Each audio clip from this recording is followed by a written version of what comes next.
All right, welcome in, Sun Devil hockey fans. The second Powers play of the season. Coach Greg Powers is with me. So, Coach, you were a huge success on the podcast last week. Everybody was listening in to hear what you had to say. So, congratulations on that and making us a success. That's news to me. I appreciate it. All right, let's get all joking aside and talk hockey seriously here. We're getting closer, right? 11 days and counting till we hit the ice. So, what are things looking like on the ice? This is business as usual. Really, no change.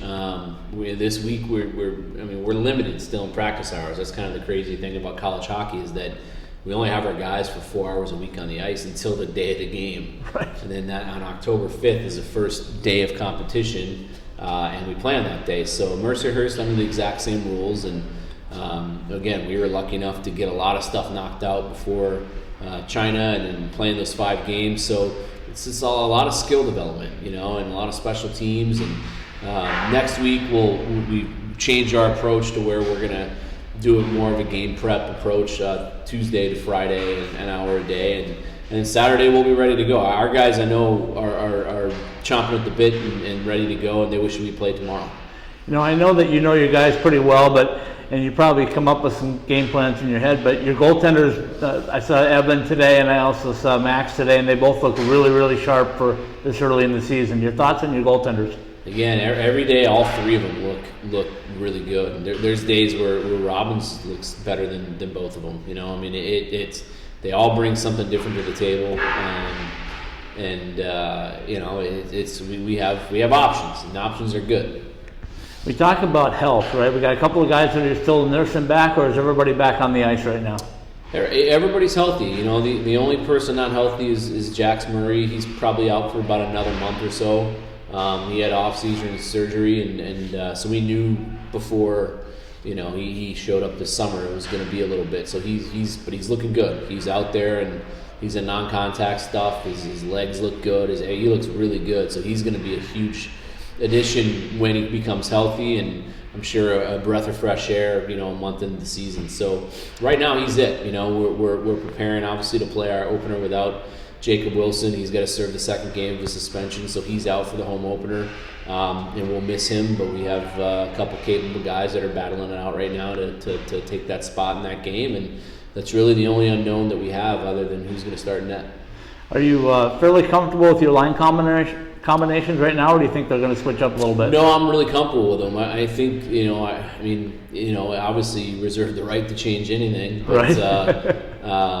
The luxury we had going through 5 games and mixing some things up and finding different combinations, and then the amount of scrimmages that we've been able to do and different practices, we think we found some pretty good combos, and we're pretty comfortable with what we have.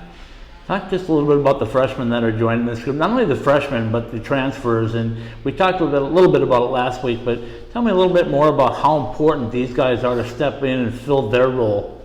Yeah, having 2 guys like Willie Nierum and James Sanchez, they're veteran guys, they're older guys. They've been with 2 great programs, went back, had great USHL years, and they're hungry. They're really hungry.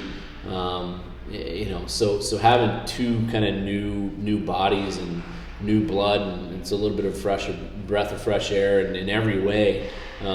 Guys that are ready made to contribute right away. They're not freshmen.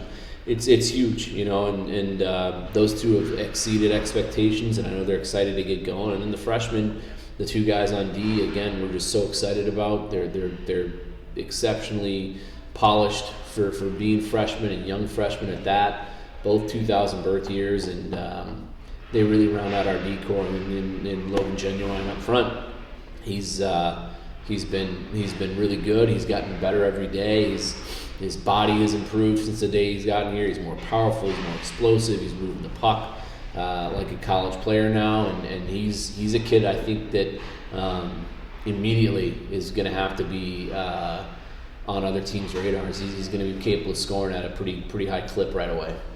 I watched a couple of drills today, and your forwards are going against goaltenders 2-on-0, and it looked like the goaltenders were stepping up and taking a little pride in it. And you being a former goaltender, how important is that to show their stuff, if you will, in practice against these guys? It's everything. all you want out of your goalie is just a guy that's going to compete on every shot. It doesn't matter if you compete on every single shot, then generally you're going to develop into a goalie that just makes the saves that they're supposed to make, and that's what we want out of our goalie. That's what Joey became so good at.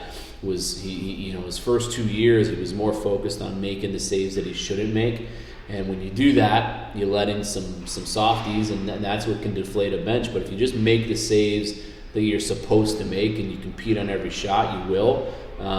That's when you give your team just a sense of calm where they can play their game and be comfortable in front of you, and just play. And that's what I think that all three of our guys that we have here now are very mentally sharp that way. And again, we believe we can win with any of them.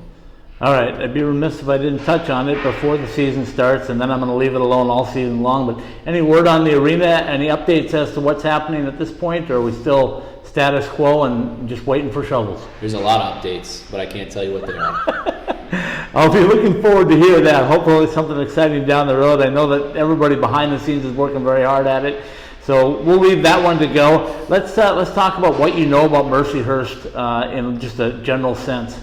Well, I mean, Coach Gotkin, he's the longest standing coach at any Division I program. I mean, he's been there over 30 years. He's experienced. There's nothing he hasn't seen. He's an unbelievable guy, great human being. Excited to have him in and play against them for the first time. And they're a team that if you look at their last couple of years, they go out of conference and play big schools, and they compete. I mean, they went into Wisconsin a couple of years ago, and I think they split with them, or they at least tied them. I know that, and played them really close the other game. So I mean, it's the opening weekend. Everybody's excited to play. Every team's good, and if you take a night off, you're going to pay for it. So we know they'll be ready. They have all the experience and pedigree that any team needs, and so we're excited to have them in. All right, final question for you. It's a big weekend for your ACHA club this past weekend. Yeah. We talked a little bit about what it was like for those last week. You told me a little bit about how you depleted the program, and Tate came in and took it over, and he brought 120 plus guys in for tryouts this year. He picked a pretty good roster. I saw him both games. I thought they were very good. So your thoughts on ACHA before we wrap things up? I'm excited for him. I'm actually going to go talk to those guys today, and excited to talk to them and go into their room and give them a history lesson on the U of A rivalry, if you will. But they have a good team. There's absolutely no reason why they can't be in the national tournament again this year. I think they have the talent to get there, but they have to understand that's not going to take them there. Right. What's going to take them there is their character and what they do off the ice and how they continue to gel together. But really proud of Tate. He's done a tremendous job. He's stuck with it. It hasn't been easy. He's essentially, with our NCAA program, built an ACHA program back up from really ground zero, and he's done a tremendous job. And I actually watched the game online. I was in Denver with my daughter's team over the weekend. I watched the Friday win, and they looked good. They looked like the better team to me, and UNLV's got a good team. Saturday obviously went UNLV's way, but that's going to be, I think, a rivalry that develops itself as well, as these guys continue to grow and get better. So really excited for them, and have my fingers crossed that they can do it again this weekend. All right, Coach. It's a big rivalry week for them. It's still 11 days away till you guys hit the ice. I can tell by everybody's anticipation they're looking forward to it. Yeah, we are.